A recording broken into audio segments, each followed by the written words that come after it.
که چیرې ته د خپل بزنس د خرڅلاو په سیستم کې دغه څلورو ستونزو ته فکر ونه کړې او حل لاره ورته پیدا نه کړې، نو خپل بزنس به دې د ماتې سره مخامخ کړې.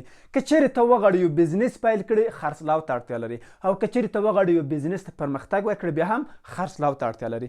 ډېر کسان دي چې د خپل بزنس د خرڅلاو په سیستم کې ستونزې لري او دوی دغه ستونزو ته پاملرنه نه کوي او د دوی بزنس له ماتې سره مخامخ کیږي. غواړم په دې ویډیو کې دغه څلور مهمې ستونزې چې د خرڅلاو په سیستم کې شتون لري دغه تاسو ته بیان کړم، او په مقابل کې دغه څلور حل لارې هم تاسو ته بیان کړم ترڅو د دغه ستونزو په مقابل کې تاسو دغه حل لارې استفاده کړئ. که چیرې تاسو یو پیرودونکی درځي، یو څوک درځي چې د تاسو څخه یو جنس یا یو خدمت واخلي، تاسو هیڅ کله د خپلو رقیبانو یا د خپلو سیالانو بد هغوی ته مه وایئ. د دې پر ځای چې تاسو د خپلو سیالانو بد هغوی ته ووایئ، تاسو په خپل بزنس کې یا په خپل کاروبار کې کوم غوره چې لرئ، په هغه غوره باندې تمرکز وکړئ. هغه مثبت ټکي چې تاسو لرئ هغه مقابل طرف ته بیان کړئ، په یوازې چې تاسو د سیالانو بد ووایئ. که چیرې تاسو څخه پیرودونکي کمښت وغواړي یا تخفیف وغواړي، د دې پر ځای چې تاسو هغوی ته ډېر کمښت ورکړئ او خپله ګټه کمه کړئ، کولی شئ چې هغوی ته تحفې ورکړئ.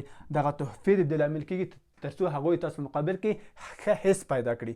او که چیرې تاسو ډېرې خبرې کوئ د پیرودونکو په مقابل کې، دا د دې لامل کېږي چې تاسو د هغوی ستونزې پیدا نه کړئ. د ډېرو خبرو پر ځای تاسو کولی شئ چې د هغوی څخه ډېرې پوښتنې وکړئ. د ډېرو پوښتنو لامل دا دی چې مقابل طرف تاسو ته ټولې غوښتنې بیانوي او هغه څه چې دوی ورته اړتیا لري هغوی تاسو کشف کوئ.